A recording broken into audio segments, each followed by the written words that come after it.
Hey guys, just a reminder before we start the videos to like and subscribe so we can keep providing these great videos for you.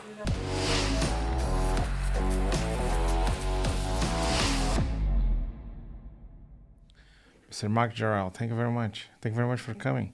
Thank you for having me here. This is wonderful. I know that you're busy as hell. I know that you're always doing some project and you're posting pictures of like big stuff. And You know, I do a lot of fun stuff in my studio. It's been a lot of fun. Oh, you're calling it studio now? Yeah. It wasn't a studio. It was a garage before. It was a garage, but it's turned into a studio. It turned into a studio. But you're moving, right? Already moved. Already moved. I've got a new place in Gardena.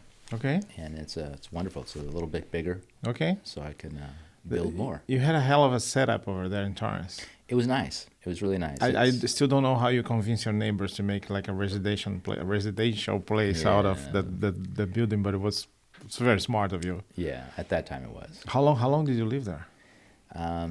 Okay, so that was all on the down low. So we're not going to be able to talk too much about living there. Okay. So the studio. So I've been at that old studio. Okay. For maybe 12 years. 12 years. And then I found a larger place within, I don't know, a 15-minute drive. Mm-hmm. I share the same street as the Porsche Experience track. Oh, okay. Over there. So we're neighbors, which is a lot of fun. Yeah. And so this studio is a little bit larger, and it gives me more room to build some fun toys. Are you planning to do the same setup that you have, like with the rooms around? And Yeah, it's all done. It's all set up. You got to come by and take a look. Yeah. Yeah, I should have a shop party soon. I remember when that article came out about your garage. Was something like, oh, the dream garage is here, or the dream setup is here, or something like that, right? Can you tell me about that article? Because that article made a lot of noise. Yeah, that was a lot of fun. That was, let's see, a couple companies, a couple entities filmed and interviewed us there. And we call it the Dream Factory. Okay. I kind of instilled in my son, if you can imagine it, we can build it. Okay. So, and that played at some fun parts when he was younger. We went to see Iron Man, the movie. And in the middle of it, he's tapping me on the shoulder. I'm like, what? He goes, Dad, can you imagine it? We can build it? Yeah, let's watch the movie.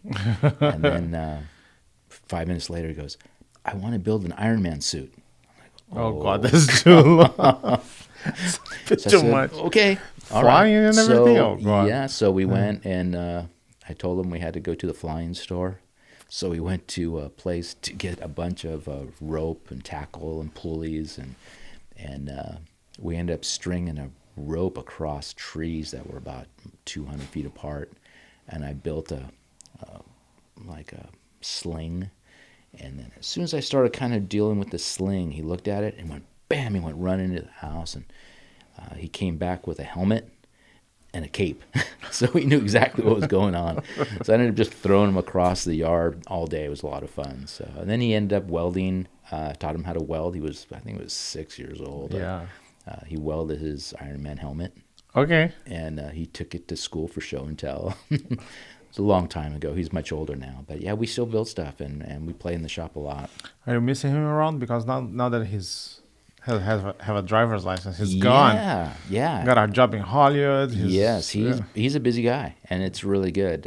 He's becoming really successful at what he does, and I don't see him too much anymore. Yeah. But every once in a while I catch him, and we do some laps on the slot car track at the house. Yeah. I remember that by that time Haven was building a motorcycle, and he won like a. Where was it? Yeah, that was really fun. He was building. I got him a little Honda 1970 CL90, and it ended up being a 120, and he built a little cafe racer out of it. It was kind of just mocked up, but he did it. So I took him over to the Deus Day. They have the Sunday open house kind of thing, and so.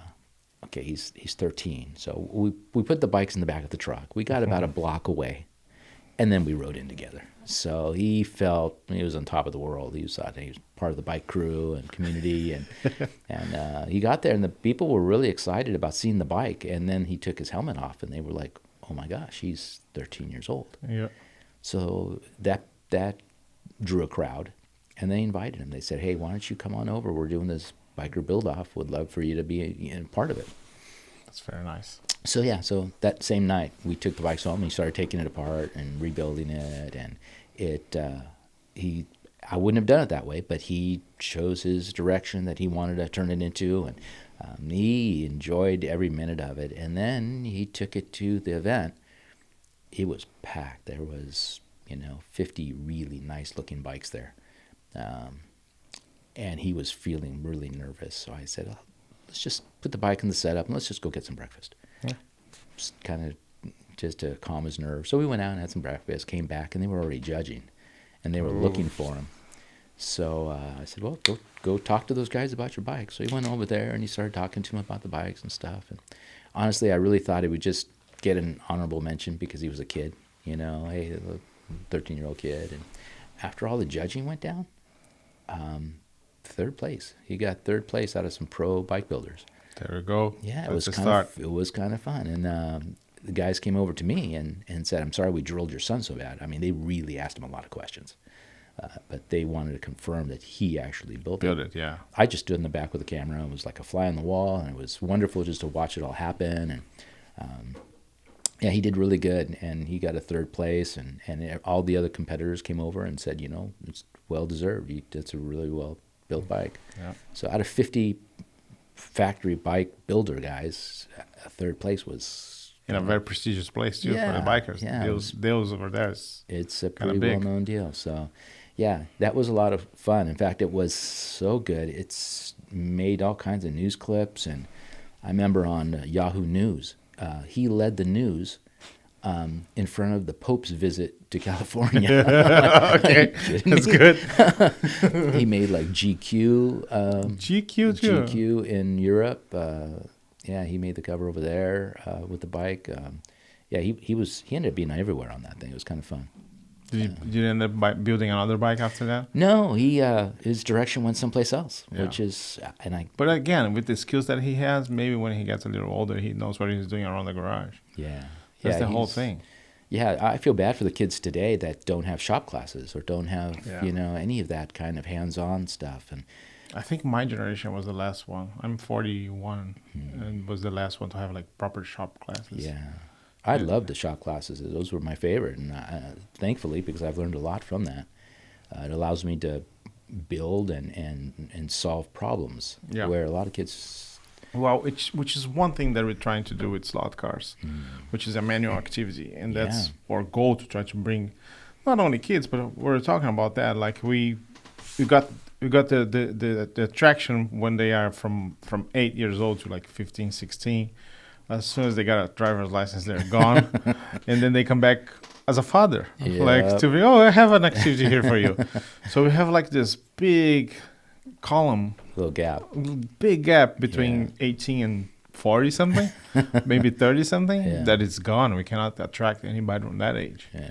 And the problem is our older audience is kind of going away. Yeah, they're older. And we kind of losing traction here because it's hard to get the young adult because a lot of them don't have kids, so there is no reason to kind of come here. So only if they're looking for a new hobby. Yeah. And there's so many opportunities and so many avenues for them to play. Yeah.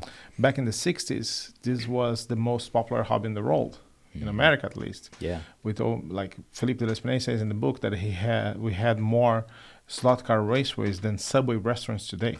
Wow. So and they say that this was the most popular hobby. This is the most popular hobby to this date. Wow. That is still nothing as popular as slot cars was back in the 60s and 70s.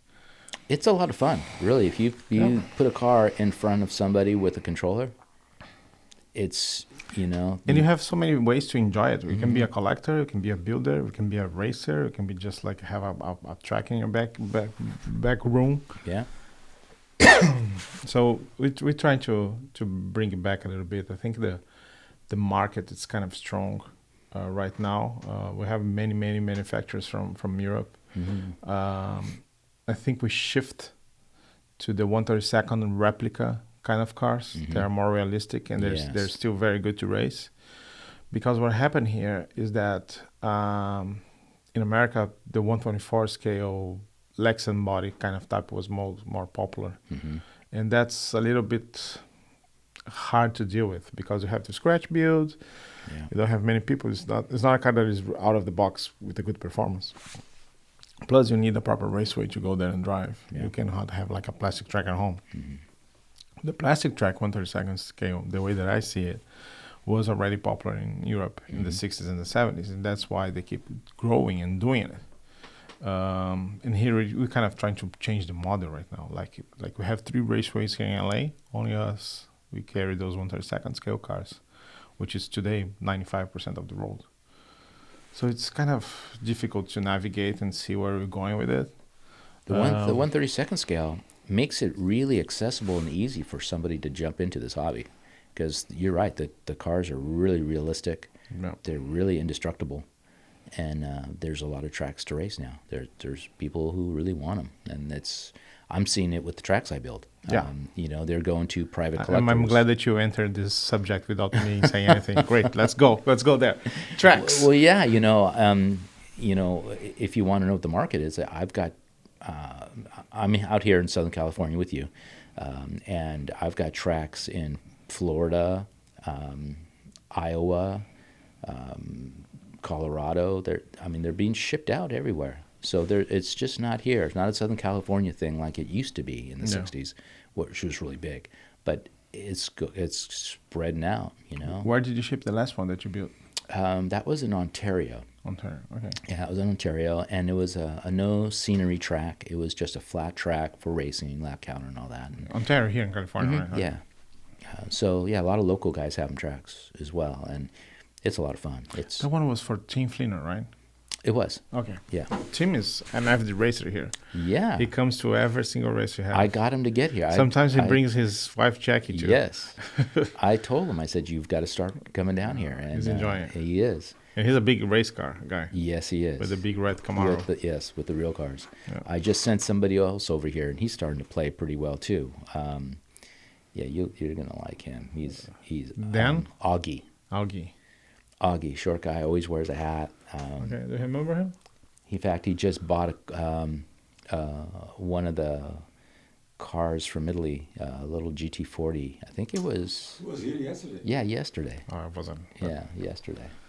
Yeah. Yeah, so he's... Oh, for legal reasons, yes, I was here. Yeah, so he came down. I got him to come down here to start looking, and he goes, well, he didn't even know you existed. So I pointed him in the right direction. He came over to my track, and he saw it, and he's like, well, he's got some really nice real collection of cars. Mm-hmm. So he bought himself a Mustang that's very realistic, and he's had it for a while. And he said, well, you have a track, can I bring it? I said, of course you can. So he comes over, and he realizes it wasn't a good racing car. It looks very realistic, but not really good for the track. So I said, you might want to go visit Electric Dreams, a lot car shop over there in El Segundo. Yeah. He goes, well, what do you mean? He goes, I get my haircut there every 2 weeks. God, he never heard about us. So I said, you need to come on down. So he came down, and he bought himself. This is probably one of the guys that when come here, he's just like, yes. what's going on here? Where is this place? Absolutely. He was thrilled to find it. I mean, he was thrilled to see you guys. And so every time he comes in after his haircut, he calls me up. Hey, Mark, what do you think about these cars? He's getting a haircut. Yeah. He's getting a haircut every week now. Yeah. Just to come down. And it's great. I mean, again, it's one of those, it's a generation that it just clicked again. And his light turned on. And so now he's got a couple extra cars, and he tests them over at my track. He doesn't live too far from my studio, so it's kind of fun for him to come on down and race. And very nice. We're planning to put talking about tracks, and we're gonna come back to your stuff. We're planning to do a 4-lane plastic track here. Oh, good. My plan is to mimic Riverside. Oh, nice. Yeah, so we're gonna remove those boxes, put it to back. Nice. The counter is gonna be on the side, and then I'm gonna have this from here to the other track. Excellent. Long one. I might need your help to help me with the scenery, because I want to do like eye candy stuff. Sure. At least in the midfield, have like very nice decoration. What's nice about my tracks is at least the tracks that most people have been purchasing from me, is they're very transportable. So I make them big enough to stick into a single car or double car carrier enclosed.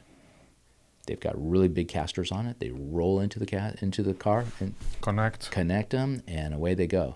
So I can deliver these things, and it's a plug and play. Okay. They don't have to come apart. It's one giant piece. How many tracks are you building per year? About 4. 4? Yeah. Okay. And it's been fun, And you sold the one that you have at the shop too, right? This one's a spec track. It's kind of fun. I've just built it because it's kind of nice. It's there's the Haggerty's Garage and Social Club. Yes. And I thought they might need a track. So I kind of built it around their clientele. It's the Malibu Canyon rock store theme. So it's got a rock store. It's got the cans. It's got the tunnels. It's got the retaining walls, the telephone poles. It looks like if you were going to the rock store, or if you've ever been, you would know this track. The big snake. Yes. So you put the photographers on the corners. Yep. It's already on there. He's already on there. Maybe some cars getting smoke out of it. There you go. So on each one of my tracks, I try to do something different. I've done one where there's a crash scene. Yeah, I saw that. That's pretty cool. A little micro button, you hit it, and the smoke comes out. I've got lakes, waterfalls. I've done a giant island where the cars go around it, like a chicane almost, with trees. So I try to mix it up and make something different and new on each one of my tracks. It's kind of fun. And I did one that's in Florida. I did the Bixby Bridge from Monterey, the big bridge that most people, when you go to Monterey for the historics, everybody drives down that road. And he was a collector, and he took one of his cars there. And he remembers that bridge really well. So I thought, perfect, I'll do a bridge. Yeah. So that was a nice layout. That was 18, the footprint was like 7 foot by 18 foot. And if I want a track from you, how long does it take to get ready? Really depends on the size, lanes, and the degree of scenery. Okay. But typically a few months. Few months. Yeah. And they can just talk to you via Instagram to Instagram. order. It's a good way to get in touch with me. Jarel Built. Okay. That's a good way to. I'm gonna have the links on the bottom. Okay. Yeah, you can go ahead and get in touch with me there, and then we'll start phone call conversations. And what I end up doing is send progress reports, photos and stuff as things develop. First thing I do is make sure the track is smooth, level, and functional. Yeah. Then I get to start playing with it. And you can call us for a test drive. Yes. Like we need drivers. We go. Yeah. We go. Come on down. I have 50 people here who will go.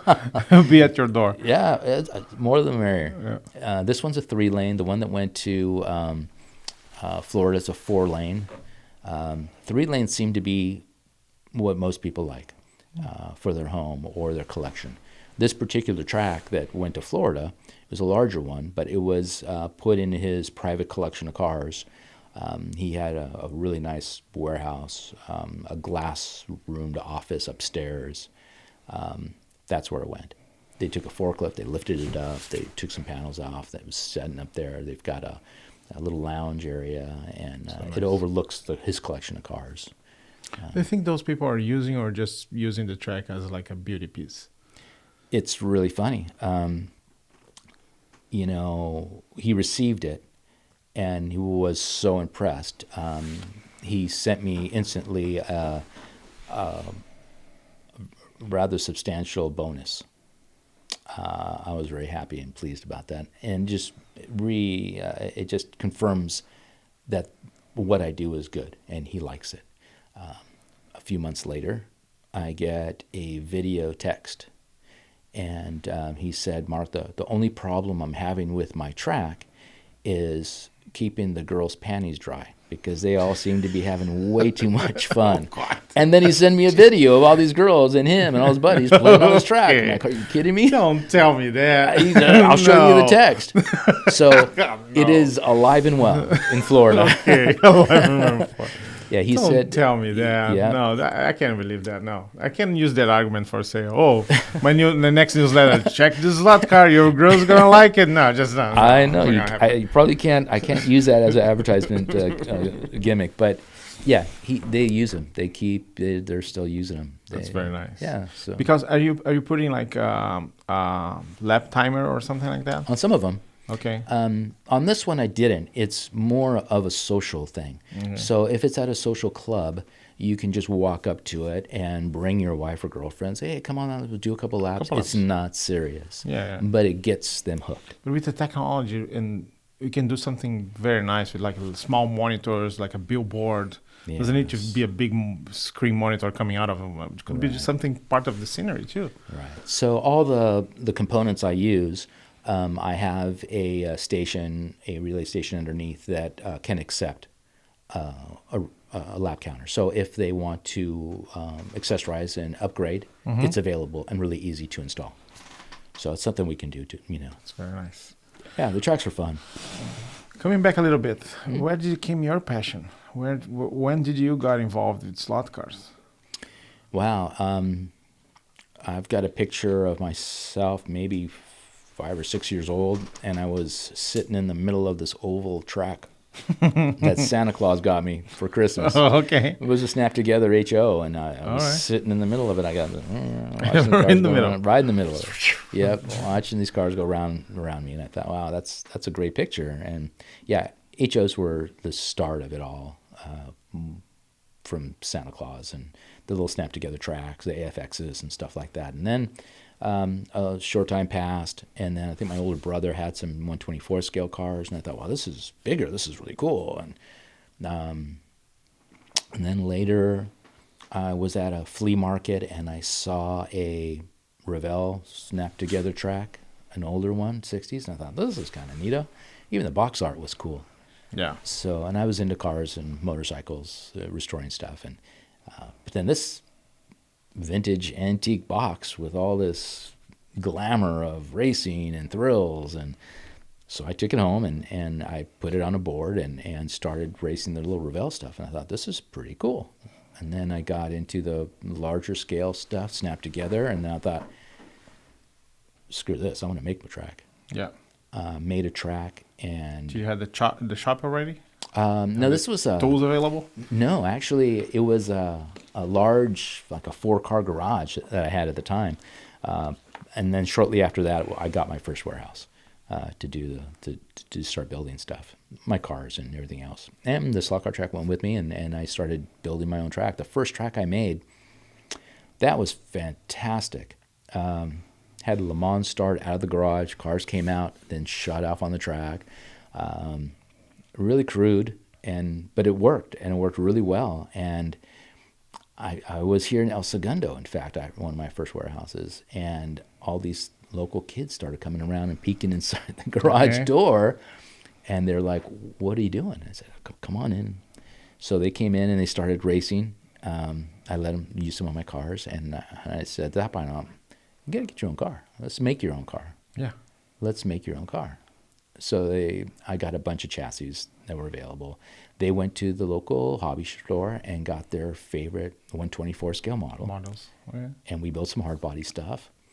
And then the parents came over and they're like, oh, we really thank you because we're using you as like bait.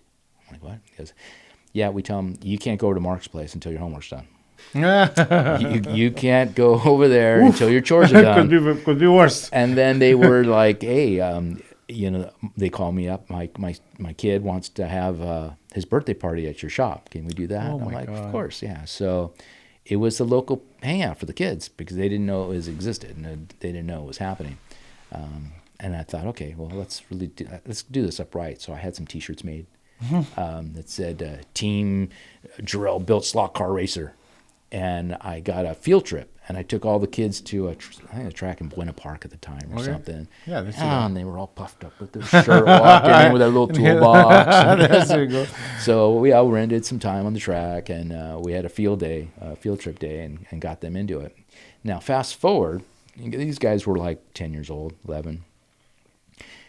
Guy walks up to me, not 30. You're Mark Jarel. I said, yes, I am. I'm Bobby. What? I was the kid who came over to your track. I'm like, wow. And he said, he hugs me and he goes, that made the biggest impression of my life that you'll never know. Yeah. I build cars now. I work at this really great shop, and those were the best times of my life. And I just wanted to thank you. I'm like, wow, I teared up, and I thought, wow, it's working. What I do is I get to build toys that touch people and make them happy, and you know, it's a long-lasting deal. So it was, for him, it was a hobby that became almost educational. yeah. Yeah. So it's it was a profession out of that. Yeah. So it was a lot of fun to see that whole gap right there and see what happened of having kids play with slot cars. It really made a big difference in their lives. Yeah. We need to try to do this again. This iPad generation. I'm trying. It's getting out of control. It's true. Yeah. Yesterday I true. saw a meme. The guy was wearing a Harley Davidson shirt, and somebody comes to me, "Oh, name 3 Harley Davidson songs." So what? Yeah, you were wearing a Harley Davidson shirt. Yeah. You name 3 Harley Davidson songs. And so, oh, I don't know. Maybe Highway to Hell. He doesn't even know what he's wearing. That's funny. Oh God, yeah. Remember That's that? funny. Jesus Christ, man! I'm gonna kill him. Yeah, we need to figure out something, Mark. Yeah, Help me well, out. you know, I would love to get one of my tracks in your shop. Just put Display? on display. Well, let's do it.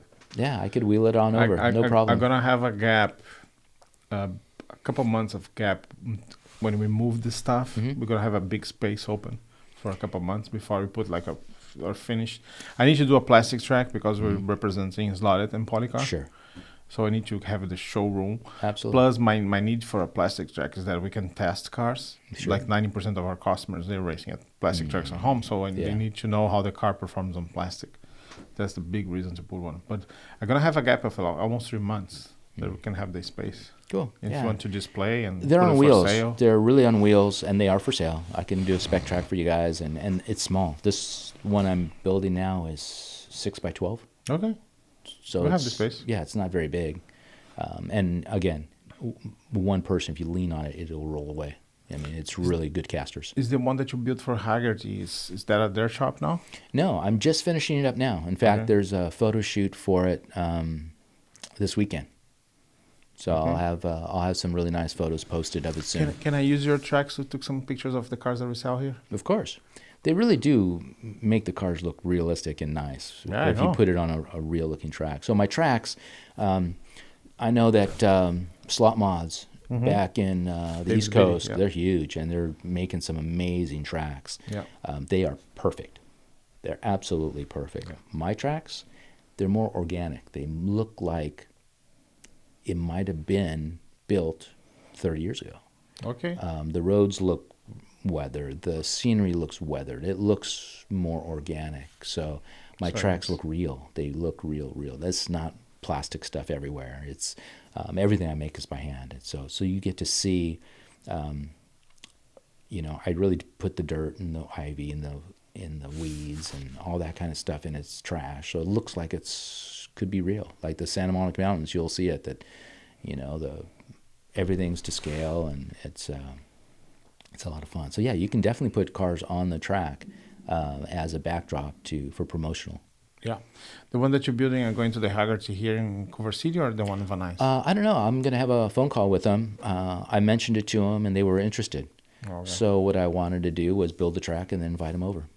There we go. And then see if they would like to move forward with it. There we go. To finish, let's come back a little bit to your shop. Are you still doing the night movies? Movie night something? Or the valve cover racing? Yeah, so... I missed that. I missed the valve cover racing. It's a lot of fun. So, car shows tend to be, I had to say it, but rather boring. It's a sit and sleep thing. You get there, park your car, you pull your chair out, go to sleep. My events, my parties are a little different. So we have events. We have stuff to do. So I have a shop party. It's once a year. It's dinner and a movie. Okay. So I feed you, and we play some really bad B movie, old 50s or 60s kind of black and white, hot rod girl or biker thing. It's just really kind of cornball.